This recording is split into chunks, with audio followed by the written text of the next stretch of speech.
Ya, halo pemirsa, apa kabar Anda hari ini? Kembali berjumpa bersama saya, Prasetyo Wibowo, dalam program Market Review yang akan mengupas isu-isu penggerak ekonomi Indonesia. Dan kali ini kita akan membahas terkait dengan pergerakan suku bunga acuan. Apakah perbankan akan semakin ketat memperkuat likuiditas untuk bank-bank mereka? Langsung saja kita mulai Market Review selengkapnya.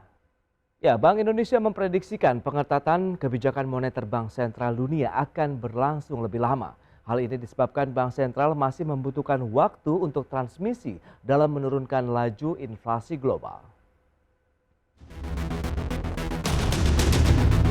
Saat ini sejumlah bank sentral dunia tengah melakukan pengetatan kebijakan moneter, salah satunya melalui instrumen suku bunga acuan. Kebijakan pengetatan moneter ini dilakukan tidak hanya di sejumlah negara maju seperti Amerika Serikat dan Uni Eropa, namun juga negara berkembang seperti Indonesia. Langkah ini guna meredam lonjakan inflasi yang masih menjadi momok menakutkan bagi masyarakat dunia. Bank Indonesia memprediksikan pengetatan kebijakan moneter tersebut berpeluang berlangsung lebih lama, sebab Bank Sentral membutuhkan waktu lebih panjang untuk transmisi dalam menurunkan laju inflasi, kurang lebih 1 hingga 2 tahun ke depan. Di sisi lain, Biro Statistik Tenaga Kerja Amerika Serikat merilis data inflasi bulanan November 2022 yang mencatatkan inflasi sebesar 7,1% secara tahunan. Tingkat inflasi tersebut turun dibandingkan dengan bulan Oktober 2022 sebesar 7,7% secara tahunan. Dengan demikian, Amerika Serikat mengalami penurunan inflasi selama 5 bulan berturut-turut, bahkan inflasi tersebut lebih rendah dari proyeksi terakhir yang dirilis sebesar 7,3% secara tahunan. Sementara itu, tren kenaikan suku bunga ini dikhawatirkan bisa memicu perang suku bunga yang dilakukan oleh perbankan nasional.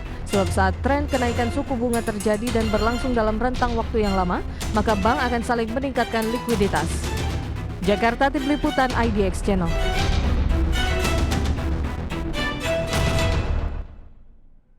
Ya, pemirsa, untuk membahas tema kita hari ini, tren suku bunga naik, likuiditas bank makin ketat. Kita sudah tersambung melalui Zoom bersama dengan Bapak Ajib Hamdani. Beliau adalah Ketua Komite Analis Kebijakan Ekonomi Asosiasi Pengusaha Indonesia atau APindo. Ya, halo, selamat pagi, Pak Ajib. Selamat pagi, Mas Pras. Salam sehat, Pak. Salam sehat. Baik, terima kasih. Ini menarik kalau kita cermati dari pergerakan suku bunga acuan Bank Sentral Global. Ini trennya memang masih menunjukkan kenaikan. Bagaimana review Anda terlebih dahulu ini, Pak Ajib, terkait dengan tren dari pergerakan suku bunga acuan dari Bank Sentral Dunia? Ya, Mas Pras, kalau kita cermati, minggu ini The Fed akan kembali mengumumkan dan prediksi kita, The Fed akan kembali mengumumkan kenaikan tingkat suku bunga acuan. Tapi tidak akan seagresif dari sebelumnya. Di mana kalau kita lihat, Mas Pras, bahwa sepanjang tahun 2022 ini, The Fed sudah menaikkan di kisaran angka 3,75.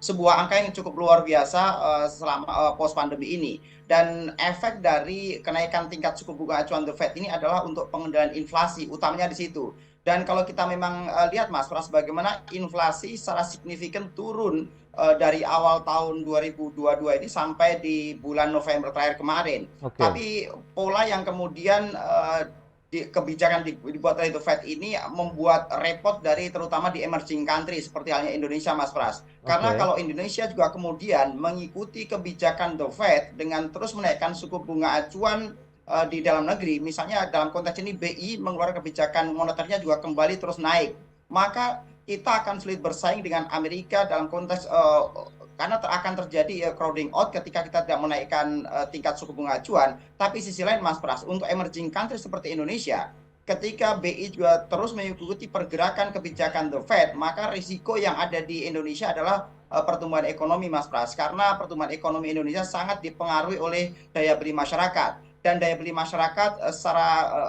berbanding lurus akan terkait dengan bagaimana likuiditas yang ada di sistem ekonomi Indonesia.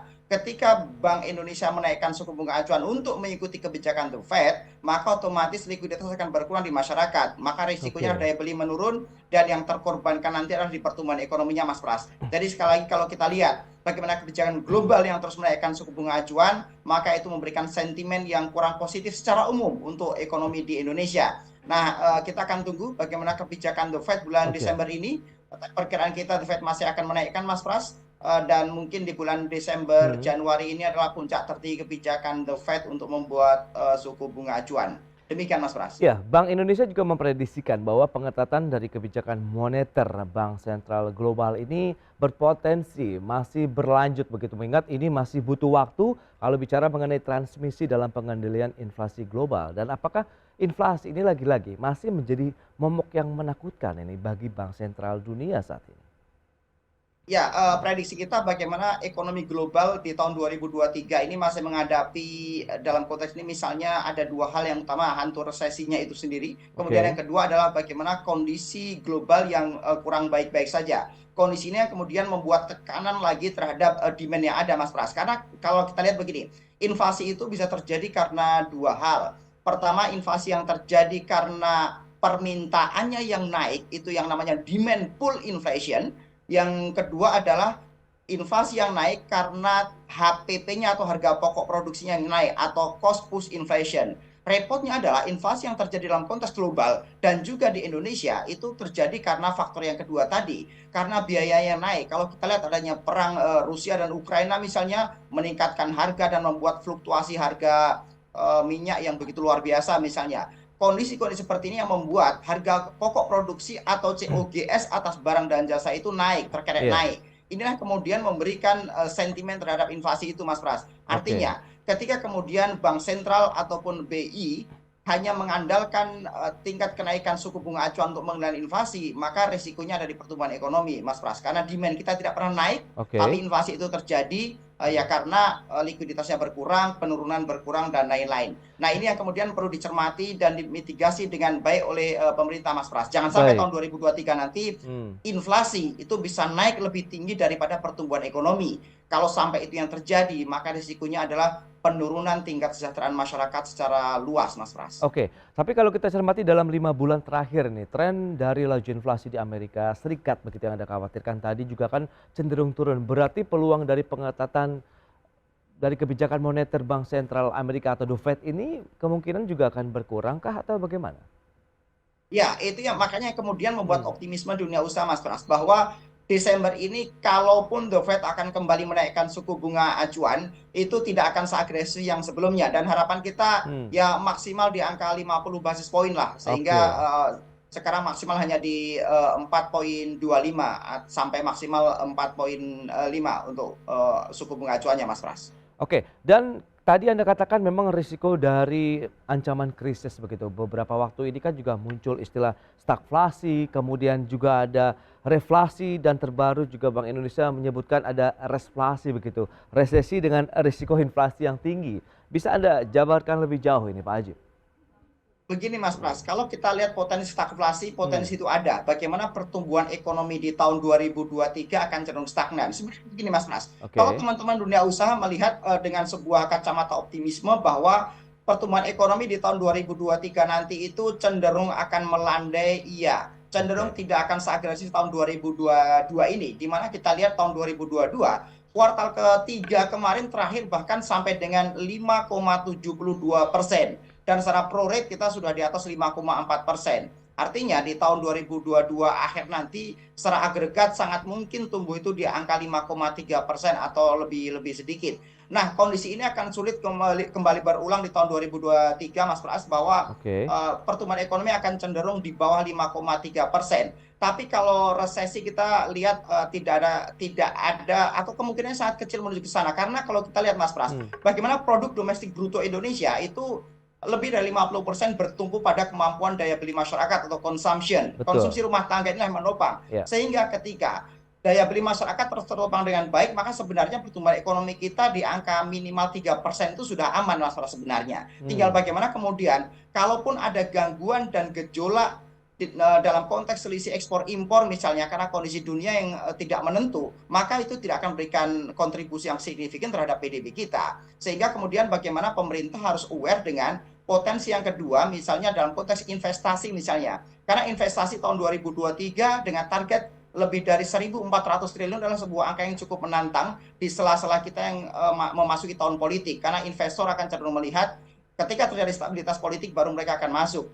Ketika oke. pemerintah bisa menjaga konsumsi dan investasi, maka pertumbuhan ekonomi 4-5% relatif masih achievable, Mas Pras. Selanjutnya Oke. hal terakhir, bagaimana variabel atas PDB di sektor government expenditure atau belanja pemerintah. Kita lihat Mas Pras bahwa tahun 2023 pemerintah mempunyai ruang fiskal yang relatif terbatas untuk mengagregasi pertumbuhan ekonomi. Nah, kondisi ini yang kemudian menjadi tidak ideal. Makanya kemudian ketika Undang-Undang Nomor 2 tahun 2020 tentang Sistem Stabilitas Keuangan karena kondisi pandemi COVID-19 sudah selesai dan tidak bisa dipakai di tahun 2023 nanti, pemerintah sudah mengantisipasi dengan adanya Undang-Undang P2SK yang diantaranya adalah memperbesar peran BI. Selain menjaga stabilitas moneter, juga BI bisa memberikan kontribusi terhadap penanganan dan keamanan pertumbuhan ekonomi. Sehingga artinya ke depan bagaimana fiskal dan moneter bisa berkolaborasi yang terbaik, sehingga regulasi-regulasi yang diberikan kepada masyarakat terus bisa menjaga pertumbuhan ekonomi dengan baik, Mas Pras. Harapan ini yang membuat kita resflasi, insya Allah tidak. Kalau resesi enggak ya, tapi pertumbuhan ekonomi akan cenderung tidak seagresif tahun 2022. Dan betul, sisi yang kedua, inflasi itu masih menjadi momok di Indonesia. PR kita adalah, Mas Pras, inflasi boleh tinggi, dengan catatan pertumbuhan ekonomi harus lebih tinggi daripada inflasi itu sendiri. Kira-kira begitu, Mas Pras. Oke, Pak Ajib, kita akan bahas nanti di segmen berikutnya bagaimana dengan tren inflasi kita yang juga sebenarnya cukup terkendali. Apakah ini menjadi modal kuat juga kita dalam mengakhiri tahun 2022 ini dengan manis, sehingga kita siap dalam menghadapi tahun depan. Kita akan jeda terlebih dahulu, dan pemirsa tetaplah bersama kami. Ya, Anda masih menyaksikan Market Review. Berikut ini kami sampaikan bagaimana dengan pergerakan suku bunga acuan di Indonesia. Ya, data selengkapnya bisa Anda saksikan di layar televisi Anda. Ya, kita lihat dari awal tahun ini pergerakan dari suku bunga acuan setelah cukup lama ditahan di level 3,5%. Akhirnya pun Bank Indonesia juga melakukan pengetatan dari kebijakan moneter dengan sedikit menaikkan suku bunga acuan menjadi 3,75 di bulan Agustus. Namun kebijakan dari tren kenaikan suku bunga acuan ini berlanjut sampai dengan November, di mana sudah mencapai 5,25%. Dan berikutnya bagaimana dengan pergerakan inflasi yang memang ini menjadi suatu kekhawatiran tersendiri bagi banyak bank sentral secara global begitu di negara-negara maju maupun negara berkembang termasuk Indonesia. Ya, kita lihat tren untuk inflasi di Indonesia justru cenderung turun ya dalam beberapa bulan terakhir. Memang sempat mencapai level tertinggi di September lalu 5,95%, kemudian di bulan Oktober turun menjadi 5,71% dan di November lalu menjadi 5,42% secara tahunan atau year on year. Dan selanjutnya bagaimana dengan pertumbuhan ekonomi Indonesia? Ini per kuartal 3 tahun 2022 secara tahunan. Ya, dari awal tahun kita lihat tren dari pertumbuhan ekonomi Indonesia juga cenderung naik ini. Ini menjadi satu kekhawatiran tadi Pak Ajib kalau memang ini dari tren kenaikan suku bunga acuan global berdampak juga ini terhadap pertumbuhan ekonomi. Baik, 5,01% di kuartal 1, kemudian kuartal 2 5,44% secara tahunan, dan kuartal 3 tahun ini menjadi 5,72%. Baik, kita akan lanjutkan kembali perbincangan bersama dengan Bapak Ajib Hamdani, Ketua Komite Analis Kebijakan Ekonomi Apindo.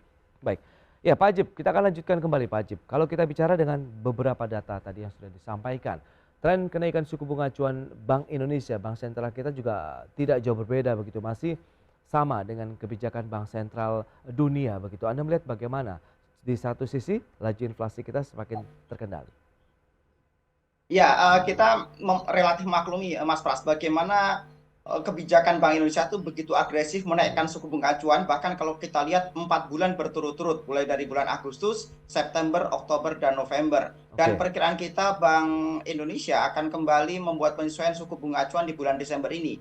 Harapan kita adalah bulan ini kalaupun BI kembali menaikkan suku bunga acuan karena The Fed ikut menaikkan, ini adalah kebijakan terakhir dan tahun 2023 nanti pemerintah mendesain kebijakan fiskal moneternya dengan cara yang berbeda untuk terus menjaga pertumbuhan ekonomi bisa kondusif, Mas Pras. Jadi kalau kita lihat bagaimana Bank Indonesia secara agresif membuat kenaikan suku bunga acuan, itu akan memberikan impact terhadap dunia usaha secara umum. Karena ada dua hal yang perlu kita perhatikan. Satu, sisi produksinya di dunia usahanya. Satu, di sisi daya beli masyarakat atau konsumsinya. Nah, jangan sampai kemudian dua pos ini mengalami konstruksi yang saya pikir ini akan memberikan sentimen negatif terhadap pertumbuhan ekonomi nanti di tahun 2023 nanti, Mas Pras. Nah, tinggal bagaimana kemudian di Undang-Undang P2SK yang baru digodok oleh pemerintah dan DPR itu bisa mendorong peran serta lebih dari Bank Indonesia untuk satu sisi dengan peran yang begitu sangat sentral dan signifikan memang sangat penting sekali untuk terus menjaga inflasi, menjaga cadangan devisa buat pemerintah. Tapi saya pikir tidak kalah pentingnya bagaimana BI ke depan juga ikut berperan untuk menjaga pertumbuhan ekonomi dengan baik. Jadi PR-nya adalah Mas Pras, bagaimana misalkan pun inflasi terus naik di tahun 2023, PR-nya adalah bagaimana pertumbuhan ekonomi bisa di atas inflasi tersebut. Sepanjang pertumbuhan ekonominya tinggi, saya pikir inflasi relatif tidak begitu menjadi masalah, Mas Pras.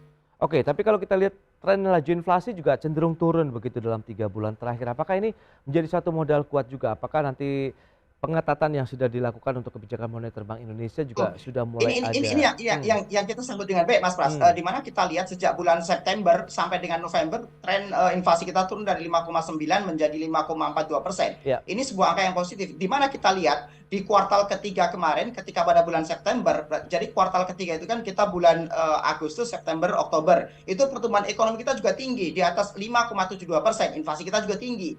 Nah, ketika inflasi kita mulai cenderung turun karena kebijakan suku bunga acuan, kita juga akan melihat bagaimana kuartal keempat pertumbuhan ekonomi juga nggak akan seagresif tahun 2000 di kuartal ketiga kemarin, Mas Pras. Artinya, memang kemudian ketika inflasi kita turun, pertumbuhan ekonomi kita juga cenderung turun. Nah, ini yang kemudian akan menjadi sebuah kondisi ekonomi makro yang perlu dikaji secara komprehensif oleh pemerintah, Mas Pras. Sehingga bagaimana kebijakan moneternya itu tidak melihat secara parsial saja. Oke, inflasi turun, tapi bagaimana dengan pertumbuhan ekonominya? Itu yang menjadi PR tersendiri, Mas Pras. Jadi kalau kita mengejar inflasi, karena inflasi kita juga masih jauh lebih rendah daripada Amerika maupun Eropa yang lain, Mas Pras. Relatif masih bisa manageable. Dan harapan kita selanjutnya pemerintah fokus dengan terus menjaga daya beli masyarakat melalui instrumen moneternya dan fiskalnya, Mas Pras. Ini yang perlu kita cermati dengan baik.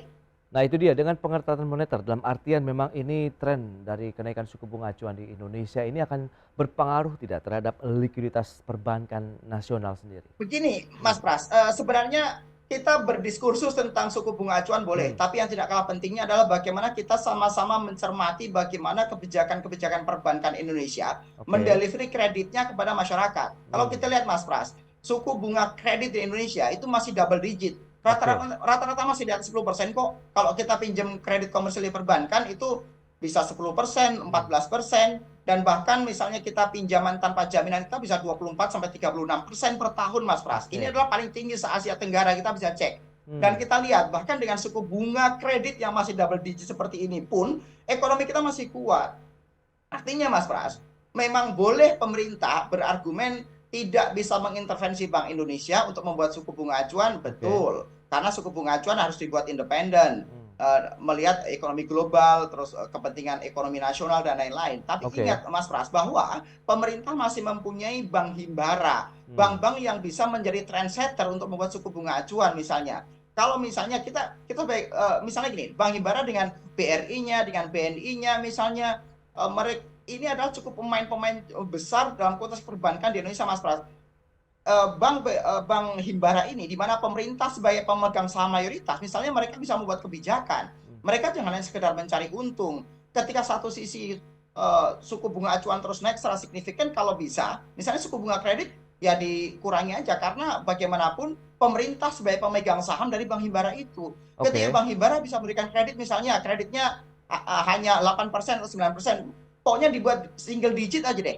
Maka mau tidak mau perbankan yang lain swasta pasti akan mengikuti kebijakan-kebijakan yang diambil oleh bank himbara tersebut. Kira-kira ini sebagai sekedar contoh, Mas Pras, bahwa kita jangan terjebak bagaimana kebijakan BI membuat suku bunga acuan. Kita hanya akan kemudian membandingkan selalu dengan kebijakan The Fed dan suku bunga global, dengan cadangan devisa, dengan rupiah yang bisa terus melemah kalau kita nggak ikut menaikkan suku bunga karena ada capital crowding out misalnya. Ya kalau perdebatannya hanya selalu di situ, ya kita akan tidak akan pernah ada ujung pangkalnya, Mas Pras. Tapi kalau kemudian kita mencermati bagaimana pemerintah masih bisa melakukan langkah-langkah lain melalui intervensi kebijakan yang dipunyainya, misalnya dengan perbankannya, dengan suku bunga yang diberikan lebih murah. Jadi kalau bisa bank BUMN itu jangan hanya mencari untung, Mas Pras. Jangan sampai bahkan kondisi pandemi ketika ekonomi sedang turun, untung bank mereka malah justru naik misalnya. Nah ini kan kondisi yang bersifat paradoks, Mas Pras.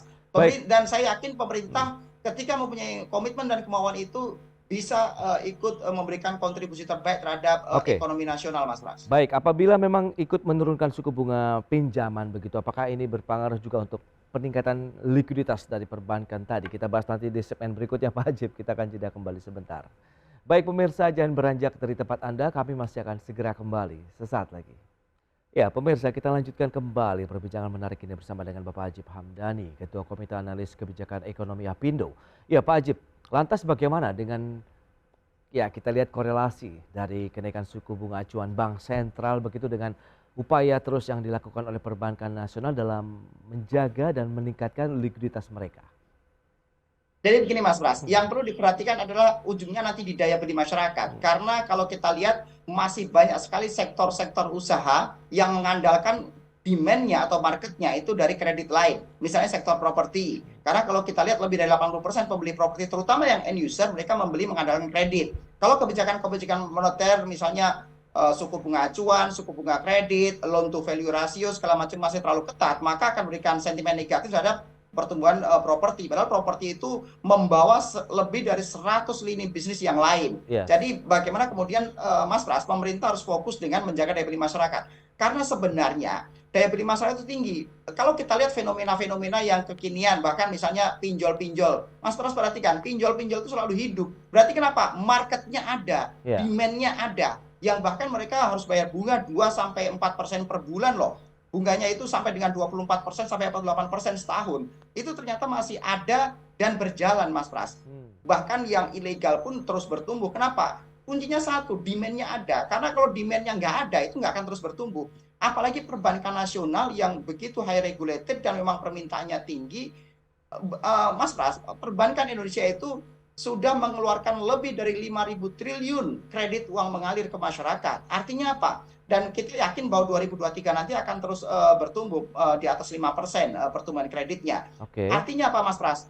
Market dan demand kita ini sangat luar biasa besar, dan kemudian bagaimana kebijakan-kebijakan yang dibuat oleh pemerintah, intervensi-intervensi regulasi yang dilakukannya, itu sangat menentukan arah ekonomi nasional ke depannya Mas Pras. Bagaimana tentang daya beli masyarakat, tentang bagaimana pertumbuhan ekonomi, bagaimana sektor-sektor yang demand-nya mengandalkan kredit misalnya terus bisa terjaga dengan baik misalnya dan lain-lain. Artinya Mas Pras, bagaimana kebijakan suku bunga acuan, kemudian bagaimana kebijakan suku bunga kredit yang dilakukan oleh perbankan itu sangat-sangat mempengaruhi terhadap PDB, terhadap konsumsi maupun ujungnya nanti di pertumbuhan ekonomi tahun depan Mas Pras. Ini yang perlu diperhatikan dengan baik. Sehingga pemerintah perlu hati-hati membuat kebijakan-kebijakan sehingga terus bisa menjaga pertumbuhan ekonomi dengan baik di tahun 2023 nanti Mas Pras. Baik, tapi Anda melihat bagaimana dengan upaya perbankan sendiri untuk meningkatkan likuiditas mereka begitu? Apakah nanti juga mereka akan berlomba-lomba ini menawarkan suku bunga pinjaman yang kompetitif kepada masyarakat? Dan tentu akhirnya masyarakat juga yang akan diuntungkankah atau bagaimana? Sebenarnya begini, kita lihatnya sudut pandang mana dulu. Kalau sudut pandang masyarakat, yang paling penting adalah harus lebih banyak likuiditas mengalir di masyarakat. Terus suku bunga harus lebih rendah, terutama suku bunga kredit ya. Mas Pras, masyarakat ini kan nggak ngerti suku bunga acuan. Mereka taunya suku bunga kredit berapa. Repotnya adalah suku bunga acuan itu menjadi konsideran atau menjadi dasar untuk menentukan suku bunga kredit itu sendiri. Yang kedua, kita berbicara sudut pandang perbankan. Mas Pras, perbankan ini di kita ini boponya masih kurang begitu ideal. Jadi bagaimana penghasilannya, karena kita satu poin, perbankan Indonesia ini sekarang tidak hanya mengandalkan spread margin antara suku bunga tabungan, saving, karena fungsi utama bank adalah menerima saving dan menyalurkan kredit. Sekarang termasuk yang menjadi penghasilan utama perbankan dan penghasilan signifikan perbankan itu bukan sekedar spread margin antara suku bunga lending dengan suku bunga dana pihak ketiga Mas Pras atau savingnya. Tapi sekarang juga banyak sekali kalau kita lihat bagaimana fee yang diterapkan dalam setiap transaksi, kita transfer ke Navi, kita belanja ke Navi, itu menjadi penghasilan signifikan perbankan Mas Pras. Jadi gini, perbankan juga harus memainkan peran sebagai pelaku ekonomi untuk menjaga pertumbuhan ekonomi, bukan sekedar mencari untung. Kita tidak bisa membuat ruang debat itu untuk bank swasta karena mereka sudah mempunyai ukuran-ukuran tersendiri membuat untung. Tetapi paling tidak Mas Pras, pemerintah melalui bank himbaranya juga harus melihat bagaimana bolehlah seharusnya mereka menurunkan sedikit keuntungan. Kita harus sama-sama analisa bagaimana keuntungan bank itu tetap moncer dan sangat bagus selama masa pandemi. Boleh kita satu sisi berbangga Mas Pras, tapi satu sisi harusnya ada burden sharing dong. Ada pengorbanan bersama. Bagaimana perbankan Himbara itu menjadi trendsetter untuk memberikan suku bunga kredit yang bersaing kepada masyarakat gitu. Oke. Ukuran mereka jangan hanya sekedar keuntungan. Ketika Bank Himbara bisa menjadi trendsetter untuk memberikan suku bunga kredit yang lebih murah, maka otomatis bank swasta akan ikut. Sebagai contoh, kalau suku bunga acuannya 4,25, bisa nggak sih perbankan itu memberikan kredit maksimal 2 kali lipat dari SBI misalnya? Ya berarti kalau 4,25 ya maksimal misalnya 8,5% suku bunga kredit gitu. Oke. Kalau bank kita sudah cukup efisien, saya pikir itu bisa. Kira-kira begitulah Mas Ya. Pras. Jadi kalau bisa ruang diskusi yang kita bangun di masyarakat itu bukan sekedar suku bunga acuan, tapi bagaimana pemerintah juga aktif memberikan suku bunga kredit yang terbaik buat masyarakat. Karena fungsi perbankan, terutama Bank Himbara itu bukan cuma dia mengejar financial profit, tapi juga menjaga social welfare. Seperti halnya itulah BUMN itu ada, Mas Pras. Baik, tapi Anda melihat iklim persaingan di sektor perbankan di dalam negeri sendiri sudah cukup kompetitif dan sehat saat ini? Sangat kompetitif. Bahkan kalau kita lihat bagaimana kemudian makin banyak regulasi-regulasi yang mengatur tentang keuangan negara, ini kita melihat bahwa memang pasar keuangan kita sangat luar biasa, Mas Pras. Perbankan kita juga sangat begitu luar biasa dengan penduduk kita dengan 275 juta orang. Artinya siklus dan perputaran ekonomi Indonesia akan terus berkembang luar biasa. Kita jumlah penduduk nomor 4 besar dunia, tapi kita PDB kita masih nomor 14 besar dunia. Artinya gap pertumbuhan ekonomi kita itu sangat besar. Dan tentunya untuk melakukan akselerasi atau memberikan daya ungkit maksimal terhadap pertumbuhan ekonomi yang lebih maksimal, dunia perbankan akan memegang peran yang sangat penting dan sangat sentral, Mas Pras. Oke, itu dia memang peran yang sangat penting berarti untuk menjaga tadi tingkat konsumsi masyarakat dengan bunga yang semakin kompetitif dan juga tadi ujung-ujungnya adalah pertumbuhan ekonomi secara umum atau nasional begitu. Baik, Pak Ajib, terima kasih banyak atas waktu dan sharing yang Anda berikan ini untuk pemirsa IDX Channel pada hari ini. Selamat melanjutkan aktivitas Anda kembali. Salam sehat, Pak Ajib. Salam, Mas Pras.